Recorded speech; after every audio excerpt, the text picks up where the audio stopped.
Good morning, everyone. This is the weekly cybersecurity mentorship webinar, CyberSecurity Sensei. We meet Saturday mornings at 8 a.m. Eastern Time, and everyone is welcome to join us at any time. So we were just sharing everybody's week and how things went.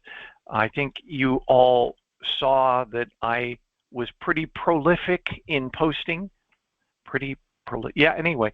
I did a lot of posts this week, and there were just a number of things that I thought were helpful for the team, and the greatest of which, I'm going to share this so everybody can see it, the greatest of which were things like me encouraging everybody to remember that there is consistency, and consistency will help you be successful.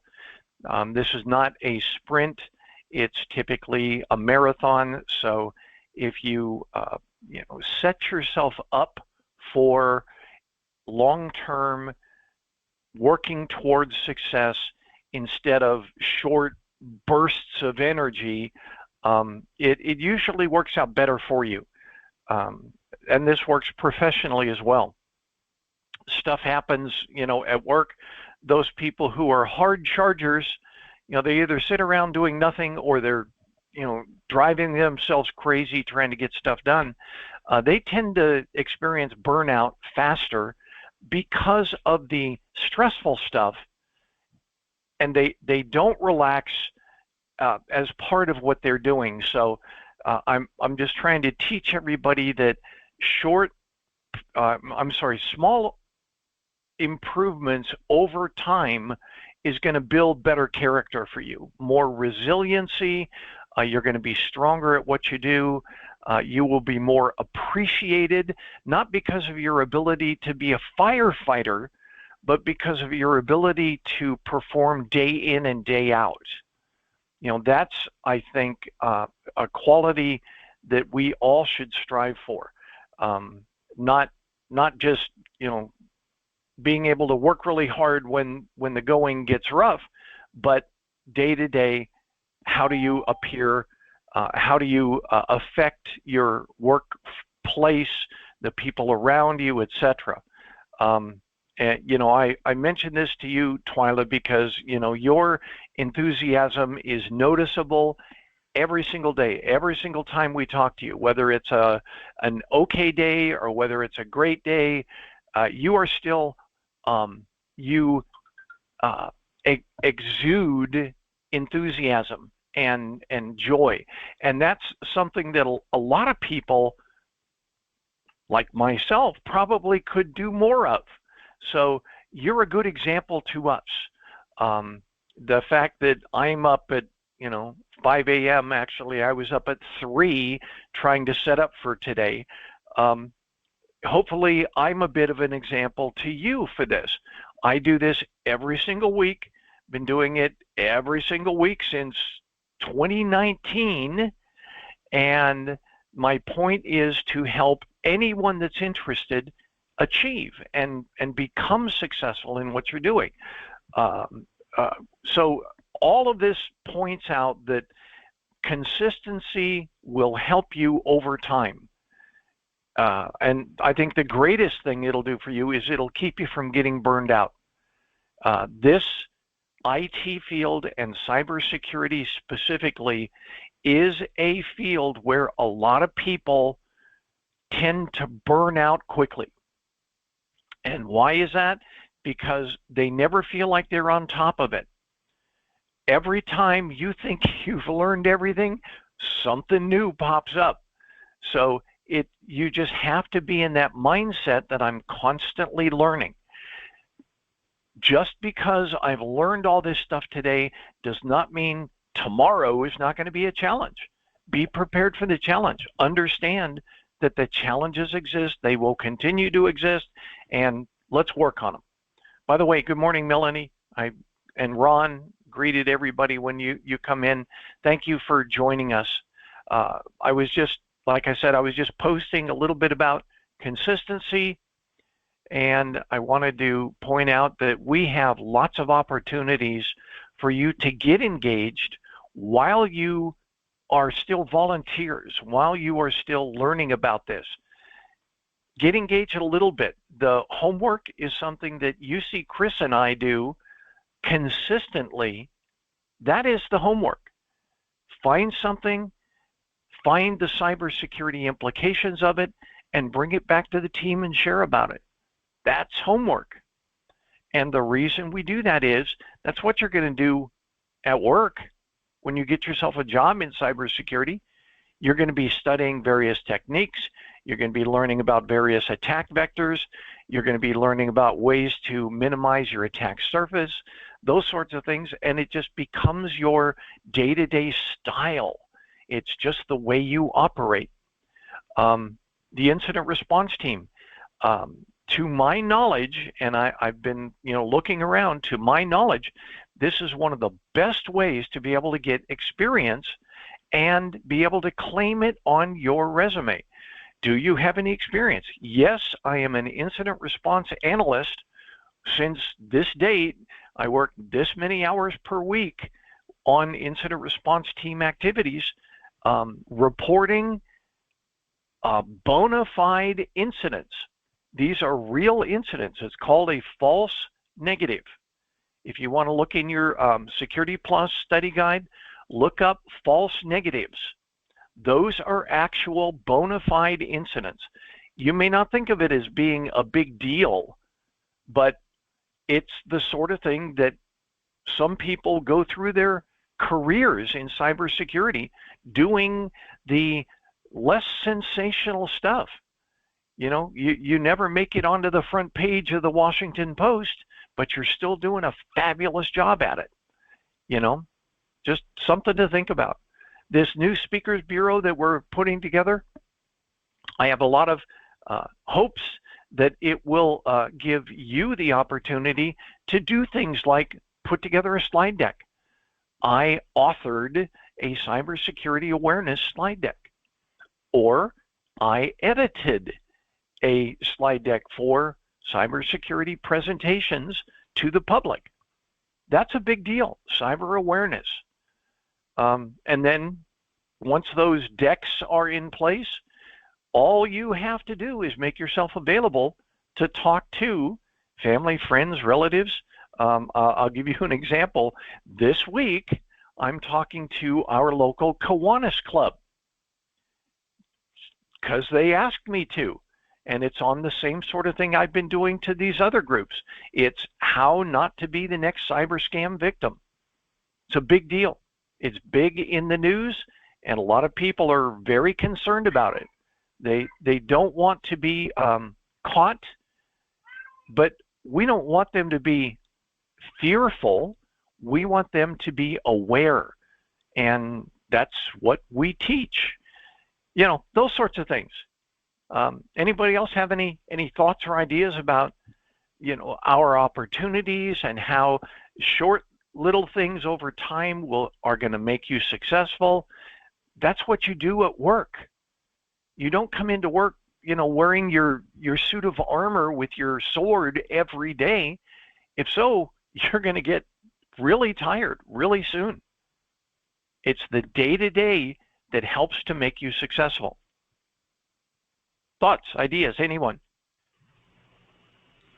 I've been noticing things that are coming out from CISA focusing on mental health and people who are in the industry, and having employers be more attentive in their employees and how they are engaged in what they're doing.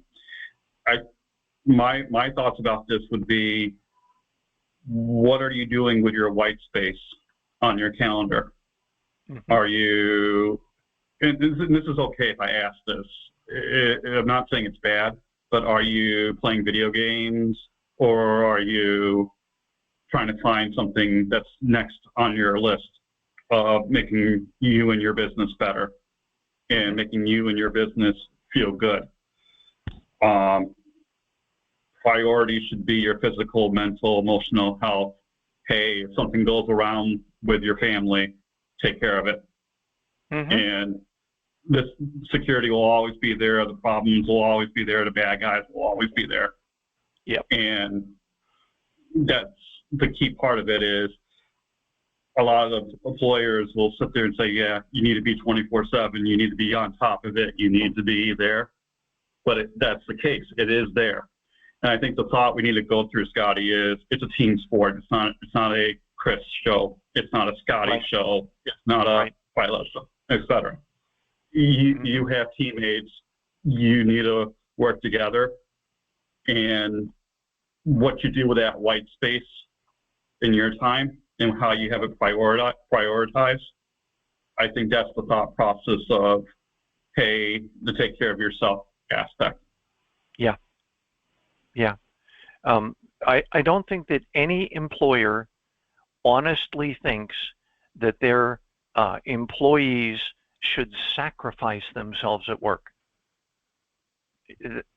They don't want you to burn out. There may be performance expectations, but those are balanced by what you feel comfortable working on. I really think that you can be successful and have a lot of fun in this career field if you have the right mindset. Be prepared for disappointment. Be prepared to miss marks. And then when those things occur, they're not going to throw you to the curb and make you feel like your life is worthless or anything. No, go ahead and work toward accomplishment of things. And if you don't achieve it today, work on it tomorrow. That's another reason why Chris and I share about stuff that, I messed up, I failed, those sorts of things. It just happens. I guess one of my ultimate failures that I keep sharing is when I was on the Secretary of Defense support team. And my team provided support for the Secretary of Defense and his front office, about 200 customers, the protocol office, the security team, SecDef communications, the travel team. Whenever the Secretary of Defense went somewhere, who flew there first and set up for him so that he could still have, for example, top secret communications while he's in Romania or something like that. That's what they did. The advanced team would go and make sure that his own little command post was set up wherever he went. So when he hit the ground, and if something happened around the world, he could still communicate. So we supported all of them, and they all used our Exchange server. And one day I was doing work, I was remote into the Exchange server, and just whatever I was doing, checking logs or doing backups or whatever, and I was in too much of a hurry. And if any of you have used remote control software, log out and shut down were side by side. I was in too much of a hurry and I hit shut down, and it said, are you sure you want to do that? Well, that pops up when you log out too. So you say, log out, are you sure? Yes. Shut down, are you sure? Yes. And I shut down the Secretary of Defense's email server, unclassified email server, in the middle of the day, in the middle of a work week, and poof, everybody's email stopped, including the Secretary of Defense, the Deputy Secretary of Defense, all of their generals and all of their senior executives and, whoever. And here's Scotty going, oh no, the moment I clicked it. So what did I do? Screamed out of the room, ran all the way across the Pentagon. They say you can get from anywhere to anywhere in 10 minutes or less in the Pentagon. Well, I did it in a lot less than 10 minutes. Scream over there, went into the data center, unlocked the server cabinet and everything, and pushed that power button so that it would restart and people could get their email back. I didn't consider that to be the end of my career. I was kind of concerned that I was going to get gigged on it. I was going to get in trouble, but I was still going to be their mail server administrator, So just realize that there are going to be times where we fall short. Okay, that's life.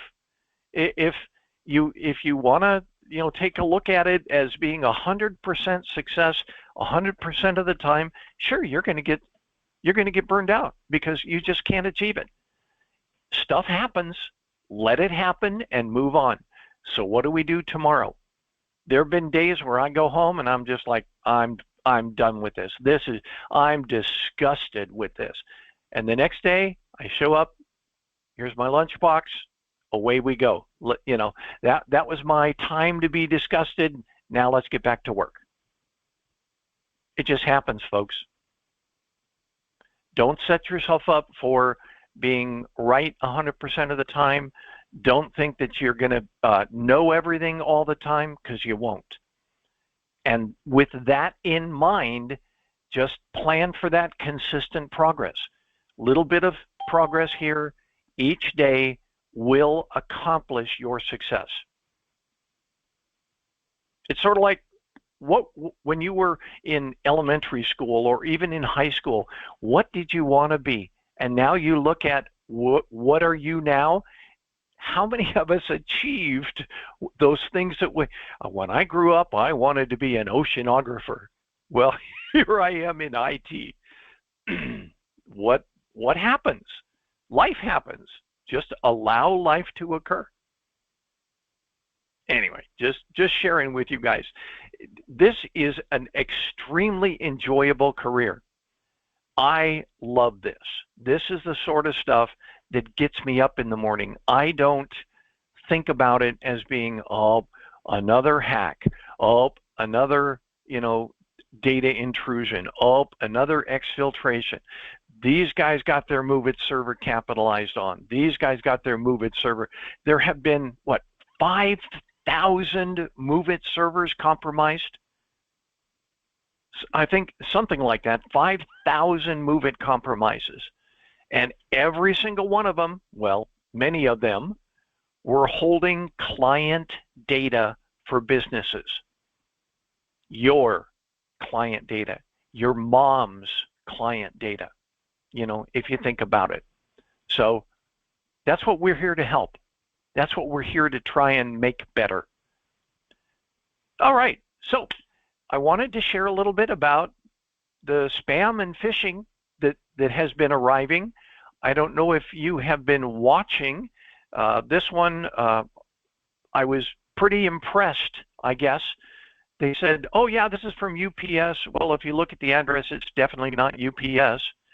And they even faked this thing that says this message was sent from a trusted sender. And they got the UPS logo and everything. My. You look at it and you're like, these folks are trying to get real smart. But they're still crooks. They're still crooks. And part of my cyber hygiene and cyber safety, I teach people how to watch for things like that. I make sure that my family, friends, and neighbors are safer because of what I know. You guys saw this one. I said I'm starting to receive more spam phishing emails in the incident response team mailbox. Nobody responded to me, so I'll go out here and share. The other day, I spent almost 2.5 hours logging incident response team spam phishing reports. And so now I'm up to 62 for this month. Again, it's consistency. More than half of what I did was 1 or 2 or 3 or 4 reports. Just do what you can. And if you have the opportunity to help out, opportunity awaits. There were a bunch, and I can actually share these. If I go into the archive of the incident response team mailbox, all of these or spam or phishing or whatever, fraudulent emails. And the bad news is, and I'll say the embarrassing part is that some of these are pretty dirty. Some of them are pretty gross. But just because people don't want to read them and stuff doesn't mean they shouldn't be reported. And so I had to go through, all of these. Why? Because they sent them to us. We asked them to send us their spam, send us their phishing, send us their fraudulent emails. And because they sent it to us, it's now my, and hopefully at some point our responsibility to honor that and report them. Okay? It took a couple hours of my time to catch up, but that's what it takes. Instead of sitting and watching Netflix, because that's what I do to decompress, I just go sit in the chair and go, okay, instead of doing that, I came over here and I did a little work. Why? Because it helps. It helps somebody. So that's what I did. Let's see.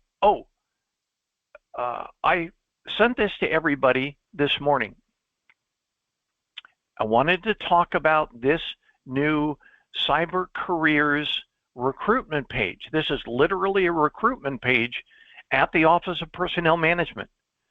You got to ask yourself, why is the OPM establishing a separate page for recruiting cyber careers? Anybody have any ideas for why the OPM is doing this? What's your guess? Probably because they need a lot of people soon. Ron? So that's good. Harminder? Yes. So why they're creating the separate page for their own website? Because in this page, when when the people applying for the jobs, because they are getting the different application from the different people, they don't want to be put everything on a one platform for the cyber side, for the save side, for the breach side, from all these reasons. Yeah, there are a whole lot, and I would say thousands of people out there now that are graduating from schools and coming out of training programs and boot camps and all this sort of thing. And they think that it's as simple as I submit a resume, you read my resume, you offer me a job, everybody's happy. There's more to it than that, especially for federal jobs. One of the biggest differences, well, there's two big differences between a federal IT or cybersecurity job and one out in the industry. One is that the resume is much more extensive for a federal job. If you remember, Chris and I have been for a long time pointing out to everybody, try and keep your resumes to 2 or fewer pages, because, and bullet your experience, make sure that you start with that power word, optimized, or those sorts of things. Well, that's for the industry. But for the federal government, in your experience blocks, in every experience block, you have to say what I did, why I did it, how I did it, who it benefited, and what was the result. In other words, did it work, what I did? Not just I was responsible for this, but I did this because this was necessary due to new legislative requirements or whatever. You have to literally describe the whole ball of wax for what you did in your experience section, every single one. Okay, so that's one of the big differences is the resume. And another big difference is if you're out in the industry, you can hand somebody, and this is just a shopping list, but you can hand somebody your resume turn it in. They can call you. They can interview you within a day or two and offer you a job right there on the spot. It is possible to do that. Not so in the federal government. The amount of time between we put something out on USAJOBS and the time you show up to work. Does anybody want to give a guess? Chris and I are both federal employees, so we've been through this. But what do you think how long do you think it takes from the time you see that vacancy announcement to the time they have actually filled it with somebody coming to work? My wife is in the background here. She says 3 months. 6 months, sometimes 6 months to 1 year. Sometimes 6 months to 1 year, their process is too long, and they do the background verifications and all these processes. Oh, now there you go, Harminder. You're talking background investigation. You're talking possible security clearances. You're talking what's it called? Where you're probationary period. There's a 12-month probationary period typically for new hires. Those are all there, but typically, without all those things like background investigations, how long? My wife is close. 6 months, I'm saying minimum 6 months. It is a long process, that I know, but I'm not sure how much the particular time, but I'm considering 6 months. I know. Mm-hmm. Yeah, 3 to 6 months it takes. Well, I will tell you that for me, from the time I saw a vacancy announcement till the time I walked in the door, it was 4 months. Chris? My average has been 3 to 3 times. Mm-hmm. So if you're looking for federal jobs, they are not quick turnaround. You've got to go through the process. So if you are out of a job, you may think about getting yourself, something to pay the bills while you are applying for that federal job, because it is not a quick turnaround. But once you're in, you are in. Anyway, the cyber careers thing, I think it's really helpful for people to go take a look at, because this is the federal government trying to show you how to be successful getting a cyber job. And the reasoning, Ron, you pointed this out, there are so many vacancies out there that are crying for people, and there could be a whole lot of people applying that maybe they apply incorrectly, they missed the date necessary to apply. There could be good talent that are just not doing the application process right. So the federal government's saying, let us help you be successful in trying to get a federal job. Chris? Best advisement with that one would be you need to read every announcement, because different agencies will have different procedures on how to apply. Yep. You may sit there and think, I just throw this resume in 30 different jobs and then I call it spray and pray. You'd have to actually read the announcement to say, you need to meet this specialized experience, make sure it's on the resume. By the way, make sure your transcripts are in the system. By the way, cover letter. By the way, this. Yep. You have to make sure you have to cover every single dot that they ask for with the requirement. Yep. And unlike private employers, the federal government will not compromise. It's against the law for them to compromise. In other words, if they know that you have all 4 things that are needed, but you only put 3 of them on your application, you're rejected.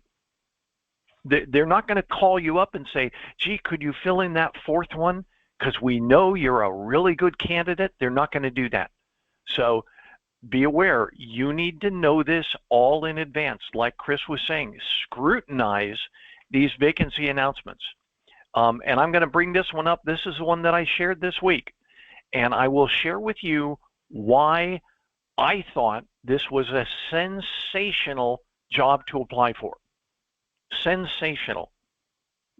First of all, they called it a cybersecurity specialist. That's kind of new. Frequently, it's IT specialist or information assurance or whatever, but cybersecurity specialist means they're using newer terms. All right, that's a good one. Also, when you're looking in these, you will see with IT positions specifically, you will see little breakouts in parentheses, and there are a number of them. This one is customer support. You'll see another one that says like policy and planning. You'll see another one that says network operations.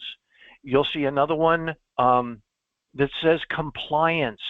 In other words, it's a cybersecurity specialist, but it is in this particular area of cybersecurity.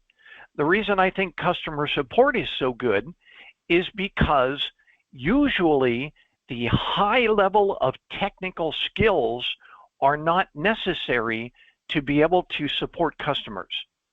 You are in a customer-facing role rather than one where you are responsible for the infrastructure. So this one looked like it was going to be a good one.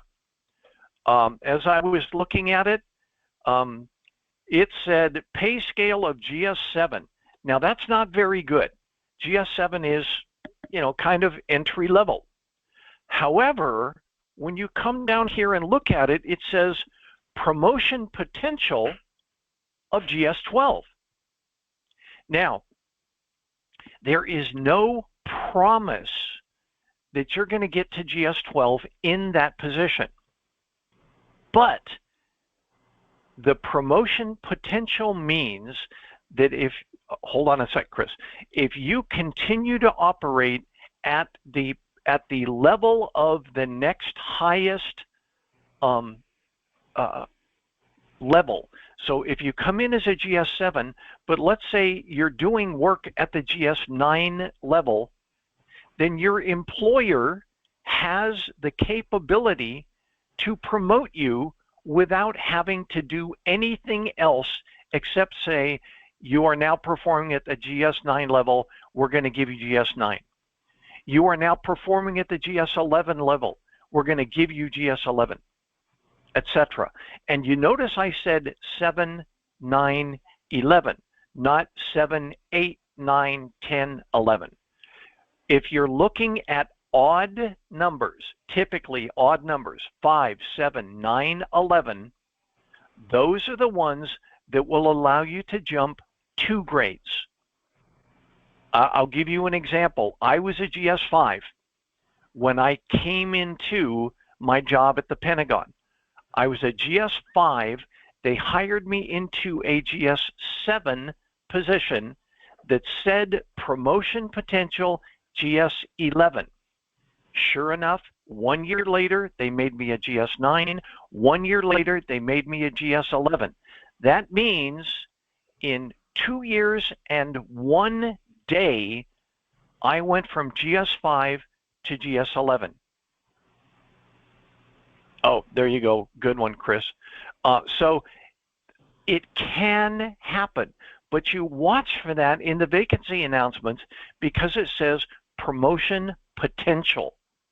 That means in this position, you could get hired in as a GS7, but you could achieve GS12 without changing anything except that you are performing in steadily higher responsibility in the same position. Chris, you were going to share something.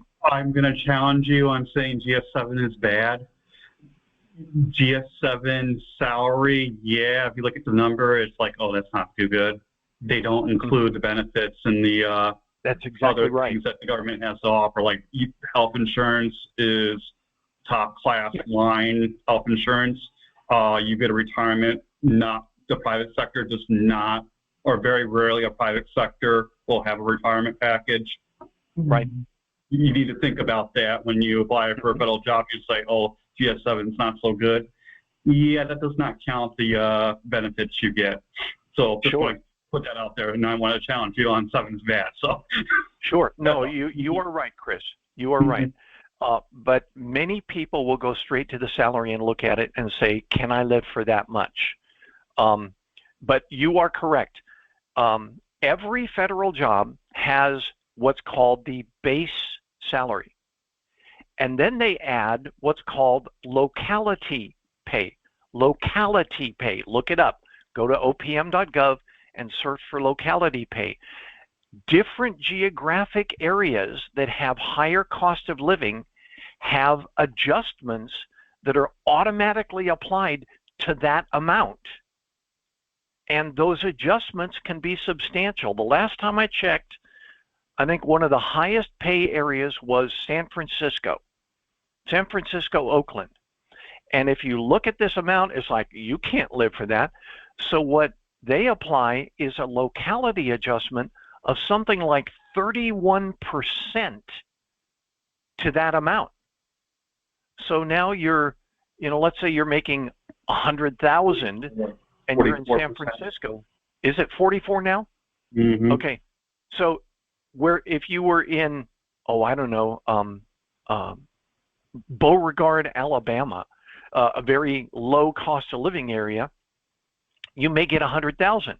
But if you're in San Francisco doing the exact same job, you're going to make 144,000. So locality makes a big difference. Same job, just different area of the country, and because it's a higher cost of living, the federal government will adjust your salary upward. Yeah, my wife says New York and New Jersey, that's another one. Los Angeles, that's another one. So, and there are lots of them. I'm in the Tucson area, and you're like, Tucson, big deal. But I think my salary adjustment is something like 14%. So yes, there's the base salary amount, but then I get a 14% bump because I'm in the greater Tucson area. So you have to take that into account. And like Chris said, health insurance, there is nothing that matches the federal health insurance, nothing. The retirement, they have what's called the Thrift Savings Plan. If you go out to tsp.gov, you can see some of that.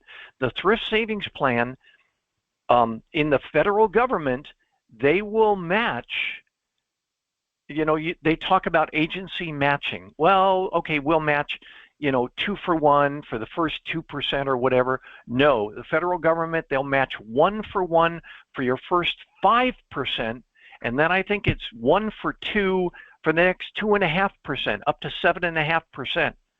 And you can put even more in without matching, but into the same program. So the federal government thrift savings plan is an absolute out of the park home run if that's what you're trying to look for.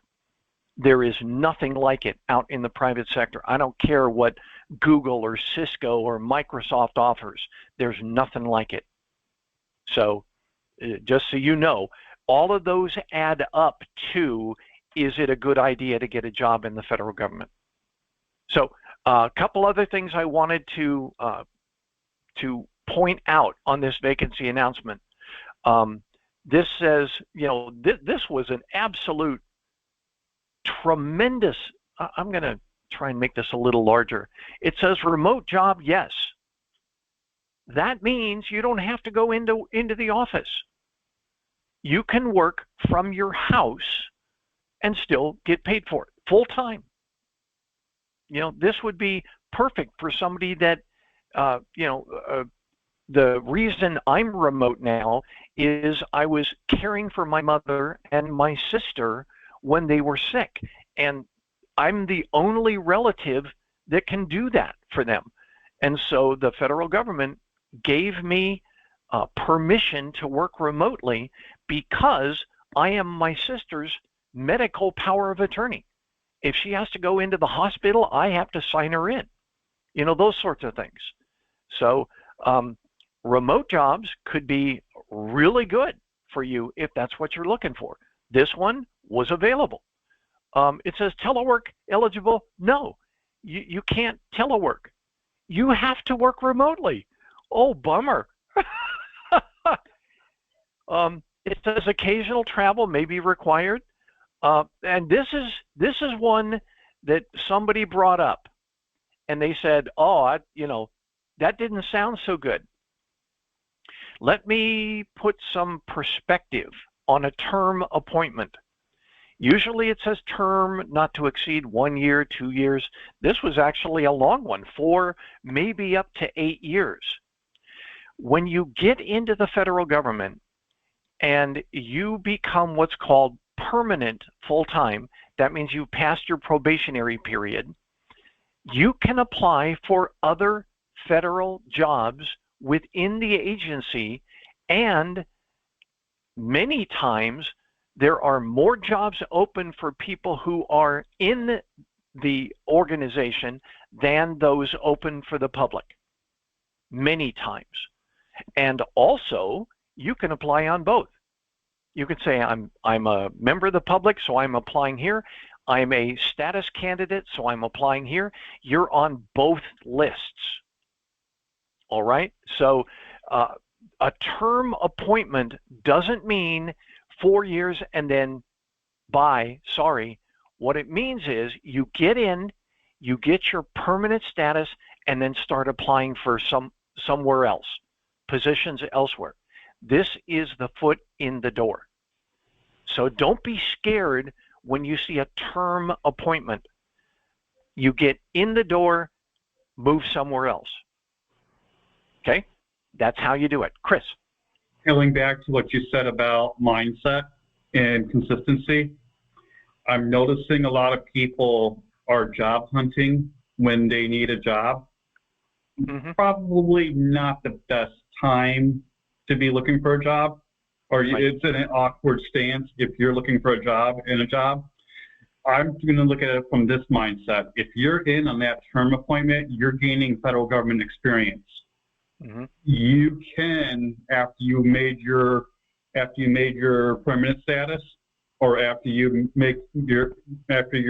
confirmed an employee and you passed your temporary time, or what I forgot what it's called, when you're on your probation period. After you clear your probation period, you're, as Scotty said, you're now experienced and you have 1 year in that grade level. You're open to start hunting and start searching and applying for these different types of promotions that are not necessarily available to you when you're in the public. So yes, I'm echoing what Scotty says, but the worst thing you want to do is be unemployed and searching versus, hey, I'm already in, I'm in the system, I can start hunting and start looking to see what's there, and hey, if it interests me, apply for it after you get that 1 year, and that's quote unquote your promotion. Yep. To my understanding, every federal employee has and keeps a USAJOBS.gov account active. Why? What if opportunity knocks? That's not the time to go out and start, looking for a resume. This position, like it said at the very top, they said this job will close when we have received 100 applications. The position said it was going to be open from the 14th to the 20th. I think it said the 21st, 1 week. It was 7 days when you posted it. Yep. Mm-hmm. Yep. And it closed within 24 hours. Why? Because they got 100 applications. So that's why you need to work on your resume now. Be prepared to watch for these things. Set up search criteria. You can set up to, I think it's 5 filters on here, and say, I'm looking for this type of job in this series, at this pay level, in this area of the country, open to the public, put it all together and say, send me any announcements within, a day. And They can send you announcements immediately. And then just be prepared. The moment you see it, down at the very bottom of the announcement, it says something like, apply now. And poof, you have your resume online. By the way, in USAJOBS, you have the ability to put your resume up there and make it searchable. So if even a recruiter in the federal government is out looking, they can look for searchable resumes out on USAJOBS without even doing a vacancy announcement. They can say, what does it look like out there? And so get your resume up there, have it ready to go. When you say apply, you may have to answer a few questions, and then you say, attach my resume. You're done. You have applied. But it takes a little bit of advanced work, getting that resume put together like this one. And I'm trying to show this because it's not technical. It says you apply principles. You instruct customers on cybersecurity practices. You maintain awareness of threats. You assist in designing courses. You maintain awareness content, etc. None of that is you have to know Linux. This was a wonderful opportunity to get in and then start learning the tools. Chris.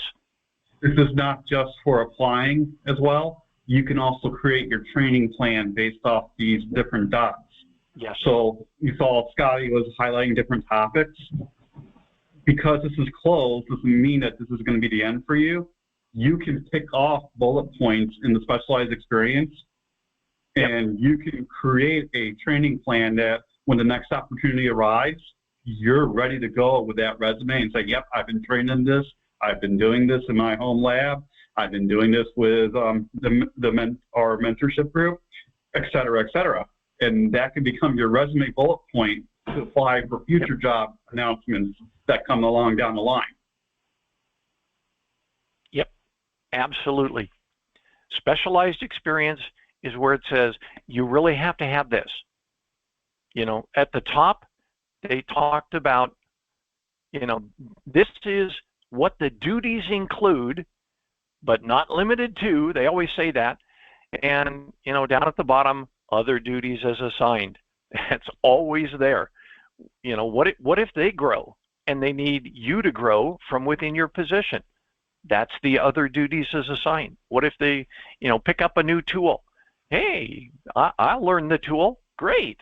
They'll send you to training, Don't be shocked if other duties is assigned means that they had a position, permanent position, ready to go for you, because this is the term. And they say, guess what? Reassignment, you're now in a permanent position. We like you. Right. Speaking specifically about our branch, our specific branch where Chris and I work, they have, I think it's 3 now, vacancies for I would say senior IT people. And they, a couple of them require some real specialized skills, but others you can train into them. So the vacancies are out there, but you have to be prepared. Like this one, if it's really good, there's going to be a lot of people that are going to try and jump on it. And again, what differentiates you from the hundreds of other applicants, perhaps thousands of other applicants? Your experience as an analyst, your experience as a mentee, those sorts of things. People are going to say, oh, not just, and I've seen these resumes. I took these courses in college. I got these certifications in college. I'm working, at a tire store. That's all they put in, and they say, hire me. But that's where this mentorship program sets you up for greater success. You can say, I've done the technical things. You all should be working for your Security Plus certification at a minimum. Security Plus. That is the bottom level certification for cybersecurity. Bottom. And then it goes up from there. So number one, work on your Security Plus just like everybody else is doing. But then what are you doing with it? You guys, you have to give yourselves credit for being a mentee and showing up every Saturday, for doing this for over a long period of time. Ron, how long have you been coming in here on Saturdays? Parima, how long? Harminder, how long have you guys been doing this? You got to give yourself credit for that. See what I'm saying? You didn't have to answer, but it's been a year or two at least. That goes in your experience block. I am a cybersecurity mentee. I am being mentored by people in the industry. That makes a difference on your resume. Rather than, I got a degree, I got certifications, I'm working at Safeway, hire me. That is a lackluster resume.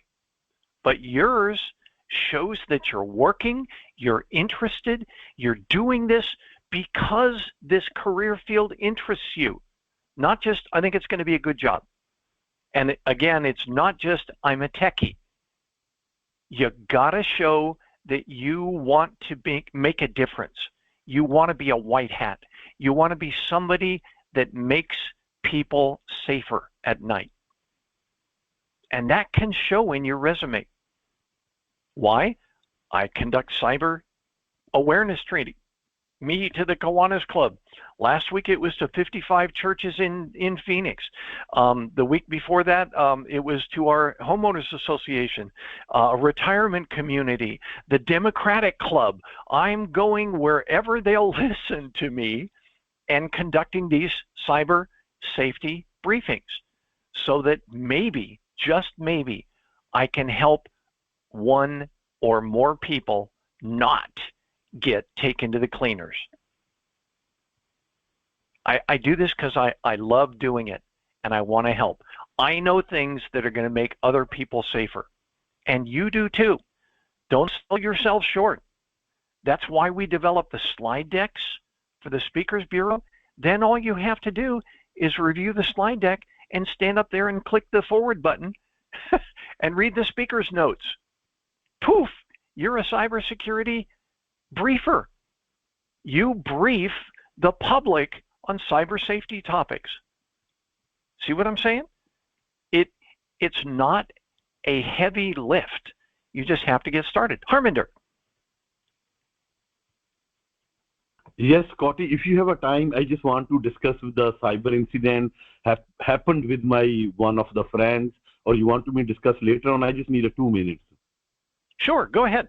Okay, so I have one of the friend and he have a cleaning business side by side. When she have a time, she put the things, upload the things on the website to buy the old things and fix it and sell on the third party website, for example, the Facebook marketplace and another one. So what happened, she have an account with a different bank and she said she have a cyber security breach. Somebody took a $500 to her account, Bank of America, 6 months ago, and the Bank of America refund them. The same incident happened 1 week ago. She called the Bank of America. Bank of America said, okay, we create the ticket and we do investigation. When they did the investigation, they told her the $500 somebody took when they check the IP address, they say these transactions happen on your phone. And she argued with the bank. She said, my phone always with me and I do all the business with my phone. Whatever I upload the stuff on the website, do the transactions and everything. So the banks told her that they are not refunding a $500 because transaction happened to on her phone.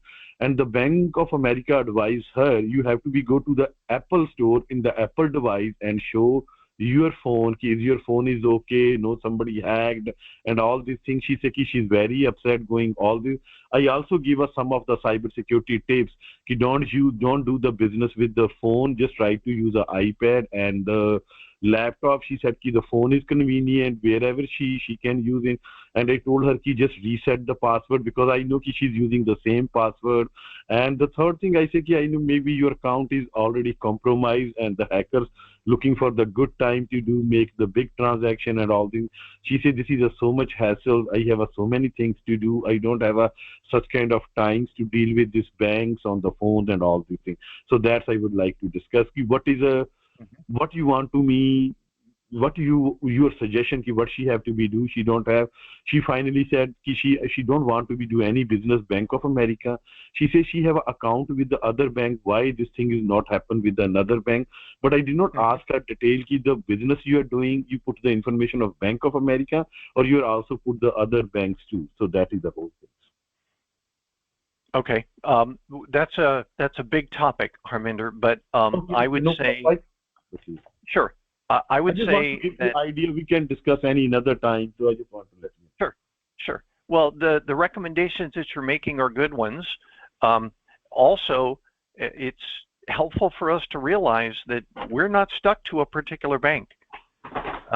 If that particular bank is not providing her good service, she should select another institution. But your point about the phone is a good one.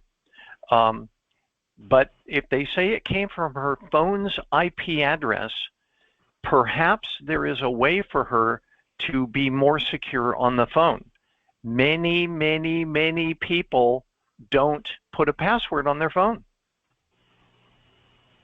Maybe that's something very simple that could be done. You could ask her, do you lock your phone? And when was the last time you changed your passcode? Does maybe your son know your passcode or something like that? That's a possibility. Chris? I would ask her, do you have knowledge of what apps are on your phone and what are their usage and what are their purposes? That's right. Because if you download an app that sits there and says, hey, it's Bank of America, there's probably a couple apps that say Bank of America that are really phishing. I won't say phishing apps, malware, that they'll imitate Bank of America, and you enter your credentials, but it doesn't work. But then you go back to your real one, and then you enter credentials, and it does work, but you keep it on there. That Bank of America app is malware, and what is harvesting and stealing her credentials, and that's probably causing the problem. Yeah, good point. Yeah, I don't want to go into other darker details. That's another conversation for another time. But other apps one on question her I would phone. ask her is, what apps are on your phone, and do you know why they're there? Yeah, I think it's got to go. That's a good one. No, that's a very good one, Chris. We've seen a lot of those announcements in the news. Google's telling you to uninstall this app. Apple is saying uninstall this app. They've removed this app from the App Store, those sorts of things. Not every app is helpful, even if you download it straight from the App Store. So yeah, that's an excellent thing to watch for. So Harminder, you might walk through the apps that are available, write them down, and then go research each one and see if there's any security issues with them, especially like screen shares or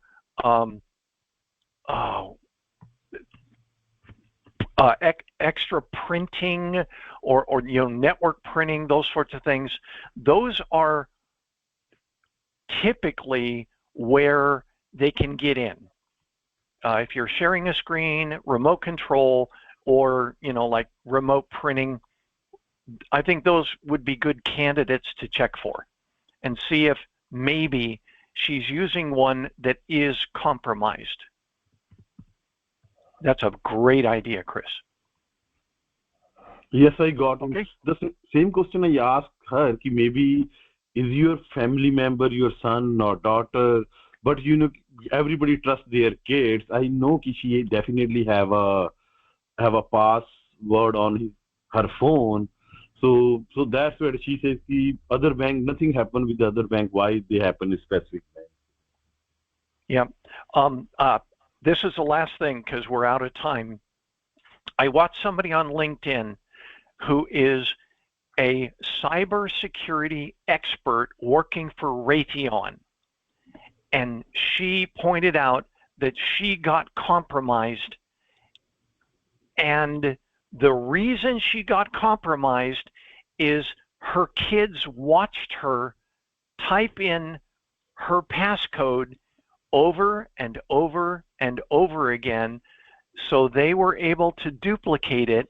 And they said, Mom, we know how to get in and, well, in this case, I think it was order concert tickets or something. And they said, we haven't done it, but we want to tell you that we watched you do this and we know your passcode.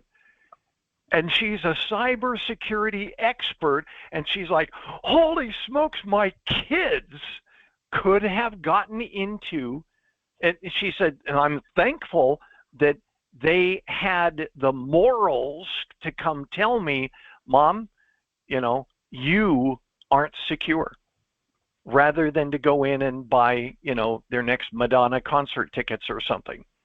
But yeah, this lady shared, she said, I was compromised from within, and it was because of my own poor security practices with my family. So, yep, the kids, it was hilarious. She's like, they found it because they watched me do it over and over and over again. Same keystrokes. They learned it. I know this has happened. I know this is the last thing so I have two accounts. One I have a regular account, one I have an admin account. So our system access team or cybersecurity caught me because I have a same password with the both accounts. They say if your account is compromised, you have an admin account of our work too. He says you are a cybersecurity. We don't expect you to have this thing changed right away. So because this is for my convenience, I say it is hard to me put different password because I have a shortage of time when I resolve the problem and all these things. This I'd like to share. Yep, very good. Very good. Thanks, Harminder, for sharing. And let us know how it goes when you speak to her. Oh, yes, definitely. Yes, definitely. And she's not a techy person too. Right, right. And that's the thing. Your family, your friends, your neighbors, some of them are technically advanced, but many of them aren't. And those are the ones that you should look to help. Help them. That's all I got, everybody. Have a great Saturday. And we will be talking to everybody on the channel, I'm sure. Have a great weekend. Y'all Take too. care. Thank y'all. Okay. Thank you. Yeah, have a good weekend. And it is a nice weather too. Enjoy the weather. Bye-bye. It is getting cool. Yeah, it is. Bye-bye. Bye.